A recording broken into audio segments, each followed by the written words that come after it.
বাপরে বাপ, কত বেলা হয়ে গেল। ও শ্রীময়ী, আমার এক গ্লাস জল দাও না। আচ্ছা, পেপারটা কোথায় গো বাবা? পড়াই হয়নি আমার।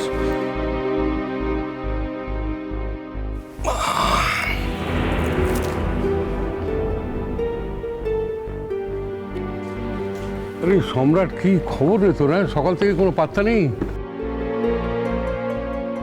ও বাবা, কত প্যাকেট নিয়ে এসছে। বাবা বাবা দেখো কত প্যাকেট নিয়ে, নিশ্চয়ই বাজারে গেছিল। এই ছেলে তো আমাদের জন্য জামা কাপড় কিনে নিয়েছিস নালো? হ্যাঁ, একদম ঠিক বলেছো রাঙামাসি। হ্যাঁ, সামনে পুজো তো, সবার জন্য উপহার রয়েছে। বাবা বাবা সম্রাট, তোমার তো দেখছি পুজোর বাজার একেবারে শুরু হয়ে গেছে। হ্যাঁ, ওই আস্তে আস্তে শুরু করতেই হবে, পুজো তো এসেই গেল। ভালো ভালো। আর তাছাড়া এবারে পুজোয় সবাইকে একসঙ্গে পেয়েছি, তোমাদের কথা তো খুব মনে পড়ে, দিতে ইচ্ছে করে, সুযোগ তো পাই না তাই। হ্যাঁ, তা অবশ্য ঠিক। এবার তুমি দিতেই পারো সবাইকে। দেখো, কলকাতায় যা এস্টাবলিশমেন্ট কস্ট, সেই তুলনায় কষ্ট তো তোমার প্রায় কিছুই লাগে না, তাই না? এদিকে মোটামুটি তোমার থাকা খাওয়াটাও প্রায় ফ্রি হয়েই গেছে। কি বলবো, মানে এতগুলো টাকা মায়না পাও, না দিয়ে কি করবে বলো তো?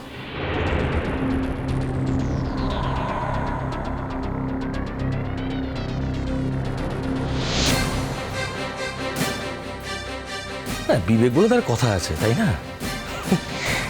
মানে দুটো ছেলে মেয়ে, তুমি, মানে তোমরা তিনজন, মানে যথেষ্ট বড়। তিনজন চারবেলা খাচ্ছ দাচ্ছ, সেবা যত্ন পাচ্ছ, সঙ্গে বাড়ি ভাড়াটারও তো কিছু লাগছে না। কি করবে এতগুলো টাকা দিয়ে বলো? দিতে তো হবেই, তাই না?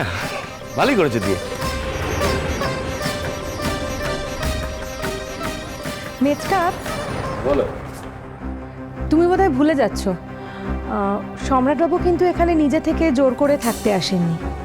এবারই বড়রা ওনাকে আদেশ করেছিলেন, তাই বড়দের আদেশ মেনে উনি এখানে থাকছেন।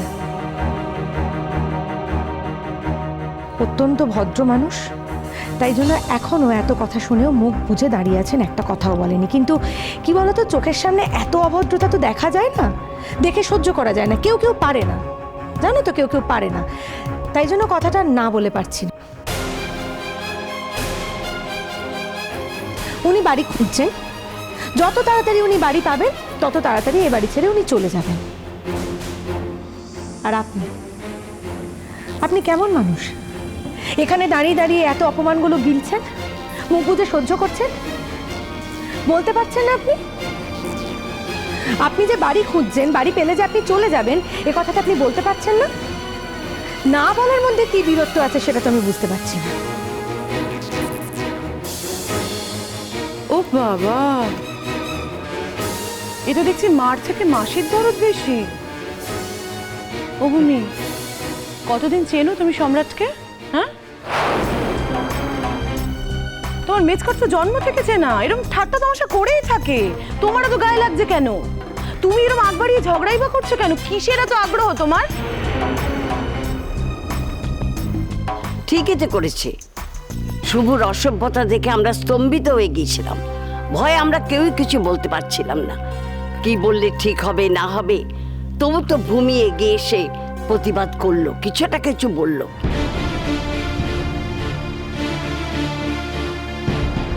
অশুভ, তুমি যে আমার চিরকালে অশুভ ছেলে, সেটা কি জানান দিতে হবে? জানা না দিলে কি কেউ জানতে পারবে নি মোটে? হ্যাঁ,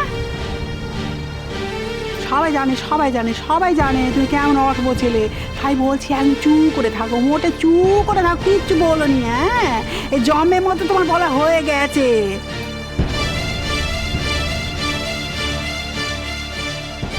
লোকে তাদের সন্তানদের নিয়ে কত গর্ব করে, আর আমার সবসময় ভয়ে ভয়ে থাকতে হয়। এমন একটা কাণ্ড করলে যে আমাদের মান সম্মান সব একেবারে ধুলোয় মিশে যাবে।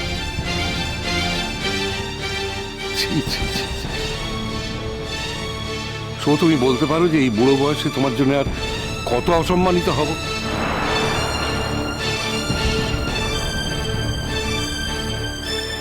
ও বাবা ছাও দেখিনি, এত এক্ষুনি আমাদের জামা কাপড়গুলো দেখা হয়ে যেত।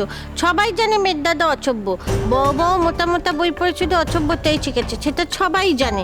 ও ও ও তো তোমরা আগে থেকেই জানো যে ও কারোর কোনো ভালো দেখতে পায়নি কো, আর ওর কোনো লজ্জা নেই কো। এক্ষুনি যদি এই ছেলেটা ওকে ওকে পুজোর জামা দেয় না, ও টুক করে নিয়ে নেবে, একবারও নাও বলবে না। হ্যাঁ, দেখবে কেমন ধারা টুক করে নিয়ে না। এই ছেলেটা ফেলে তোর সঙ্গে কথা না বলে দেখা না আমাকে জিনিসগুলো।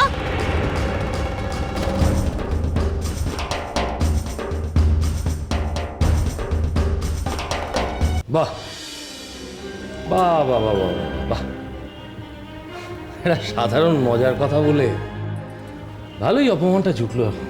বাহ, তোমার কাছে যেটা সাধারণ কথা মেচকা, সেটা তো অন্যের কাছে সাধারণ নাই হতে পারে, এটা তুমি বুঝতে পারছো না কেন? বেশ ঠিক আছে, তোমার কথা অনুযায়ী ধরে নিলাম যে তুমি সাধারণ কথা বলেছো। তাহলে এতক্ষণ ধরে যা বলা হলো সেটাও তো তোমার পার্সোনালি নেওয়ার কোনো কারণ নেই। তুমি বা গায়ে মাখছো কেন? তোমার মজার উত্তরে আমি একটু মজা করলাম। তুমি ধমকাচ্ছ কাকে? তোমার ধমকানোকে কেমনি ভয় পাই? তা পাবে কেন? এখন ভয় পাবে কেন? এখন তো পায়ের তলায় মাটি পেয়ে গেছো, তাই না?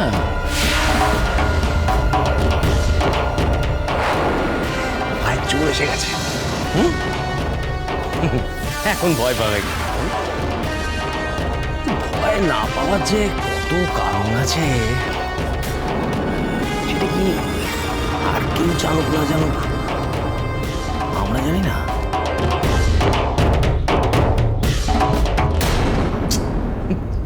সকাল নেই, বিকেল নেই, দুপুর নেই, রাত নেই, সারাক্ষণ সম্রাটের ঘরে গিয়ে গল্প করছো, ও ছেলে মেয়েদের সঙ্গে খেলাধুলো করছো, এমনকি বিছানাও ঝেড়ে দিচ্ছ। কেন ভূমি? কেন? আমাদের বাড়িতে কি কাজের লোক নেই? না অন্য কেউ এই কাজগুলো করতে পারে না? আমরা কিছু বলি না বলে ভেবো না যে আমরা লক্ষ্যও করি না। মেজো কাকিমা,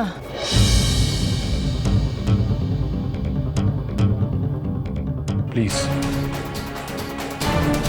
কথাবার্তা যে জায়গায় যাচ্ছে সেটা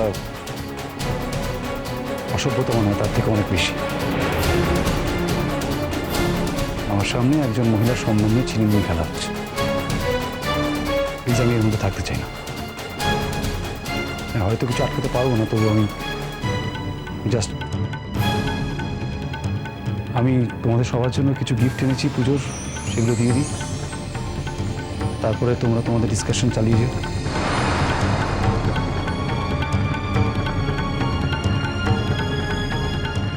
আর শুভ আঙ্কেল, কথাটা নেহাতি অবান্তর বলেই বলিনি। নেক্সট উইকে আমি আমার ফ্ল্যাটে চলে যাচ্ছি। হ্যাঁ, ফার্নিশ ফ্ল্যাট তো হতে একটু সময় লাগে রেডি হতে, তাই সপ্তাহখানেক যদি আমাদের একটু কষ্ট করে বিয়ার করে নাও তাহলে ভালো হয়। যদি না পারো নিতান্তই, তাহলে বলে দাও, তাহলে আমি আমার বাচ্চাগুলোকে নিয়ে চলে যাব হোটেলে। সমস্যা একটাই, ওই আমি যখন অফিস যাব তখন ওরা কী করবে একা একা। তাই ভাবছিলাম যে ততদিন অবধি যদি এখানে থাকা যায়, কিন্তু এটাও তো ঠিক নয়। আমি আমার রিজনের জন্য এ বাড়িতে সুযোগ নিয়ে সুবিধে নিয়ে থেকে যাব।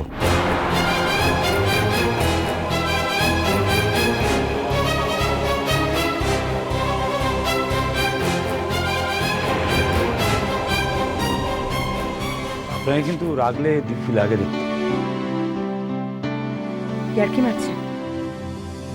তামাশা করছেন তো আমার সঙ্গে? কি ভাবছেন আপনি আমি আপনার ইয়ার্কির পাত্র, তামাশার পাত্র? ভুল করছেন। আপনি ভাবছেন যে এবাড়ির কিছু মানুষ আমাকে উপেক্ষার চোখে দেখেন বলে আপনি এই কদিনে সেই লাইসেন্সটা পেয়ে গেছেন। না না না সম্রাটবাবু, না, এবাড়ির সবাই কিন্তু আমাকে উপেক্ষার চোখে দেখে না। আপনি যদি সেটা ভেবে থাকেন আপনি ভুল ভাবছেন। আপনার মনে হয় যে সত্যি আমি আপনার কথা এইভাবে ভাবি? জন্মপথ